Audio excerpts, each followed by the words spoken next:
Hi, welcome to SS maker. இன்றைக்கி night டிஃபனுக்கு என்னென்ன ப்ரிப்ரேஷன் பண்ணுறேன்னு பார்க்கலாம். ஜஸ்ட் ஒரு சின்ன வீடியோ. சப்பாத்தியும் பன்னீர் பட்டர் மசாலா எப்படி பண்ணலான்னு பார்க்கலாம். சப்பாத்தி மாவு பிழைஞ்சி எல்லாம் ரெடி பண்ணி வச்சிட்டேன். எண்ணெய், இஞ்சி பூண்டு விழுது, வெங்காயம் நல்லா வணங்கினோன்னே தக்காளி நல்லா வணங்கினோன்னே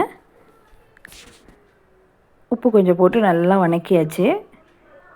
சைட் மஞ்சத்தூள், மிளகாய்த்தூள், கரம் மசாலா, கொஞ்சம் சிக்கன் மசாலா, உப்பு கொஞ்சம் போட்டு நல்லா வணக்கியாச்சு.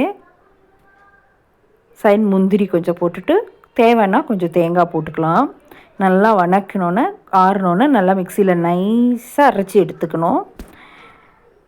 அரைச்சதை தாளிச்சிட்டு நல்லா பச்சை வாசனை போகிற வரைக்கும் நல்லா ரெடியானோடனே பன்னீர் கொஞ்சம் போட்டு ஒரு 2 நிமிஷம் கழித்து கஸ்தூரி மேத்தி போட்டு ஒரு 2 நிமிஷம் கொதிக்க விட்டு இறக்கணும். நல்லா கொஞ்சம் பச்சை வாசனை போனோன்னே எல்லாம் ரெடி ஆகிடும். Paneer butter masala ready. சப்பாத்திக்கு சைடிஷ் நைட்டுக்கு செம்ம டேஸ்டியான night tiffin chapati with paneer butter masala. Thank you.